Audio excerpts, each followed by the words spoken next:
Party में जा रही हूँ तो तुम सारा काम कर लेना। मुस्कान, तुम इन कपड़ों में पार्टी में जा रही हो? तो क्या यार, सूट पहन के जाऊं? मैं जा रही हूँ। अरे मम्मी आप कैसा है मेरा बच्चा? मैं तो अच्छी हूँ, आप कैसे हो? अरे मैं ठीक हूँ। वो तेरे पापा है ना, गांव गए थे तो वहां से मिठाइयाँ लेके आए थे, सोचा तेरे लिए भी ले चलूं, बस इसीलिए आ गई। अरे वाह, thank you so much mummy. Gaurav, तुम यहाँ क्या खड़े हो? मम्मी आई है, मम्मी से मिलो तो सही। हाँ तो तुम्हारी मम्मी है ना, मेरी मम्मी थोड़ी ना है जो मैं स्पेशली आके इनसे बात करूं। और वैसे भी ये यहाँ क्यों आई है? मिठाई देने ना, तो मिठाई लो और रफा दफा करो इन्हें यहाँ से। गौरव, ये तुम कैसे बात कर रहे हो मेरी मम्मी से? मेरी मम्मी आई है, तमीज से बात करो इनसे। अरे क्या हुआ दामाद जी, आज आपका मूड ठीक नहीं लग रहा? अरे तो कैसे मूड ठीक होगा? डेली डेली तो आप यहाँ पर आ ही जाती हो। और वो कहावत सुनी है आपने कि बेटी के घर का पानी भी नहीं पीना चाहिए, पर आप अपना मुंह उठा के रोज यहाँ पर आ जाती हो, तो मेरा मूड कैसे ठीक होगा? गौरव, ये क्या बदतमीजी है?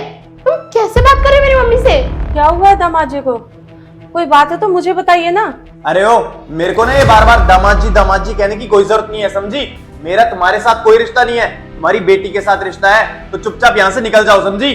गौरव, अब ना तुम्हारा बहुत ज्यादा हो रहा है, चुप हो जाओ। अरे तो क्यों ना बोलूं? तुम्हारे माँ बाप ना एक नंबर के फटीचर है, फटीचर। अपना मुंह उठा के रोज यहाँ पर आ जाते हैं, इनकी ना औकात नहीं है मेरे सामने खड़े होने की। गौरव, बीवी है, बीवी बन के रह, मेरे ऊपर हाथ उठाने की तेरी औकात नहीं है, अपने हाथों को संभाल के रख, समझी? दामाद जी, आपकी हिम्मत कैसे हो गई मेरी बेटी पे हाथ उठाने की? अरे इसने ऐसा क्या कर दिया है जो आप इसके साथ ऐसा व्यवहार कर रहे हो? पता नहीं मम्मी, आज क्या हो गया इन्हें। कभी इन्होंने मुझसे ऊंची आवाज में बात नहीं करी और आज मुझे थप्पड़ मार दिया। तू तो है ना, चुप ही रह। बहुत तारीफ करती थी तू इनकी कि मम्मी जी आपके दामाद तो बहुत अच्छे हैं, मुझसे घर का कोई काम नहीं करवाते, मुझे बहुत प्यार करते हैं। देख लिया इनका प्यार, बहुत प्यार करते हैं तेरे को। अरे मेरे सामने जब तेरे ऊपर हाथ उठा रहे हैं तो पीछे से क्या करते होंगे? बस अब मैं यहाँ नहीं रहने दूंगी, चल तू मेरे साथ यहाँ से। अरे इसकी हरकतें ही है ना मार खाने वाली है, तो मारू नहीं तो क्या करूं? आरती उतारू इसकी? अरे दामाद जी, ऐसा क्या कर दिया मेरी बेटी ने जो आप इसके ऊपर हाथ उठा रहे हो? हमने आज तक इससे ऊंची आवाज में बात नहीं की और आपने मेरे सामने इसके ऊपर हाथ उठा दिया। अच्छा, तो आप जानना चाहती हैं कि आपकी बेटी की गलती क्या है? जरा एक बार कपड़े देखिए इसके, हमने इसको छूट क्या दे रखी है कि उस फ्रीडम का फायदा उठाने लग गई है। ऐसे छोटे छोटे कपड़े पहन के बाहर पार्टियों में जाती है। देखने से लग रही है कि ये शादीशुदा है। ये मेरे माँ बाप की बिल्कुल भी इज्जत नहीं करती, और तो और उनसे घर का काम करवाती है, और ये सारे घर का काम मुझसे भी करवाती है। और जब भी मैं इसे समझाने की कोशिश करता हूँ तो बात बात पे मुझे डाइवोर्स देने की धमकी देती है ये। अरे कुछ दिन पहले मेरे पापा का चश्मा टूट गया तो इसने उन्हें पैसे देने से भी मना कर दिया। उनका अपने ही पैसों पे हक नहीं है क्या? ऐसे करती है ये मेरे माँ बाप के साथ। अब ये जैसा मेरे माँ बाप के साथ करेगी वैसा ही तो मैं इसके माँ बाप के साथ करूंगा ना। बताइए कहाँ है मेरी गलती? क्या गलत किया मैंने? मुस्कान, दामाद जी ने जो कुछ कहा वो सच है क्या? अरे इधर उधर क्या देख रही है? मैं तुझसे बात कर रही हूँ। अरे ये क्या ही बताएगी, इसकी चुप्पी सब कुछ सच सच बता ही रही है। अगर आपको अब भी लगता है कि मैं गलत हूं तो आप इसे यहाँ से लेके जा सकती हैं। और ये सब मुझे इसलिए करना पड़ा क्योंकि मेरे पास और कोई रास्ता नहीं था इसकी सच्चाई आपके सामने लाने के लिए। बेटा, आज तूने ना मेरा शर्म से सिर झुका दिया। अरे मैंने तुझे यही संस्कार दिए थे क्या? अरे तू अपने माँ बाप को छोड़कर आई थी तो यहाँ पर भी तो तेरे माँ बाप ही है ना, तू उनके साथ ऐसा करती है? जहाँ तूने बोला हमने वहीं तेरी शादी कराई, इतने धूमधाम से इतना खर्चा किया था तेरी शादी में कि तू जहाँ जाएगी खुद भी खुश रहेगी और दूसरों को भी खुश रखेगी। लेकिन तूने क्या किया? तूने इन लोगों का जीना हराम कर रखा है। बेटा सच में तूने तो है ना मेरी परवरिश पर उंगली उठवा दी। नहीं, मेरे ये संस्कार नहीं हो सकते। हम नजर नहीं मिला पा रहे इनके परिवार से। नहीं, तेरे जैसी औलाद मेरी नहीं हो सकती।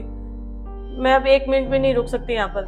मैं जा रही हूँ यहाँ से, और तू है ना मुझे अपनी शक्ल मत दिखाइयो। नहीं नहीं नहीं मम्मी, प्लीज ऐसे मत जाओ। मम्मी मुझे माफ कर दो, मैं समझ गई हूँ मेरी गलती को।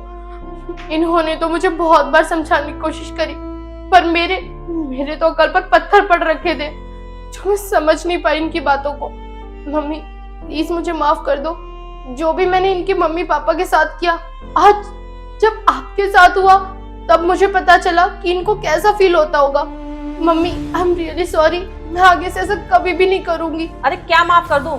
शादी के बाद लड़की का ससुराल ही उसका घर होता है। अगर तू उनके माँ बाप की इज्जत नहीं करेगी तो तेरे माँ बाप की इज्जत कौन करेगा? और तू एक बात मत भूल, हम भी माँ बाप हैं। अरे तेरा भाई हमारे साथ ऐसा करेगा, हमें घर से बाहर निकाल देगा, तो हम कहाँ जाएंगे, किसके सहारे रहेंगे? देखिए मम्मी जी, आप हो सके तो प्लीज मुझे माफ कर दीजिए। दरअसल मुझे कोई रास्ता सूझा ही नहीं इसकी सच्चाई आपके सामने लाने के लिए, तो मुझे ये रास्ता अपनाना पड़ा। और अब मुझे लग रहा है कि इसको अपनी गलती का पछतावा हो रहा है, क्योंकि जैसा ये मेरे माँ बाप के साथ करती थी, आज जब इसकी माँ के साथ खुद वैसा हुआ तो इसे पता चला कि मुझे कैसा फील होता था उस वक्त। खैर, मुझे आप प्लीज माफ कर दीजिए। और हाँ, आप प्लीज अंदर आइए ना, मुझे आपसे कोई भी शिकायत नहीं है। मुझे आपकी बेटी से शिकायत थी, जिसको उसकी गलती का पछतावा हो ही गया है। मैं बस ये चाहता हूँ कि मेरा परिवार एक साथ रहे और खुश रहे, बस इतना ही। अरे नहीं नहीं दामाद जी, आप शर्मिंदा मत होइए, आप माफी मत मांगिए। शायद इसको समझाने का यही तरीका था। आपने जो भी किया बिल्कुल सही किया। अरे छोड़िए ना माँ जी, ये सब कुछ कहाँ इन बातों में आप पड़ रही हैं। देखिए ना, इस बहस के चक्कर में आप इतनी देर से बाहर खड़ी हैं, अंदर भी नहीं आए। आप प्लीज अंदर आइए ना। और तुम पार्टी में बाद में जाना। जाओ, मम्मी के लिए कुछ खाने का लेके आओ। आइए माँ जी।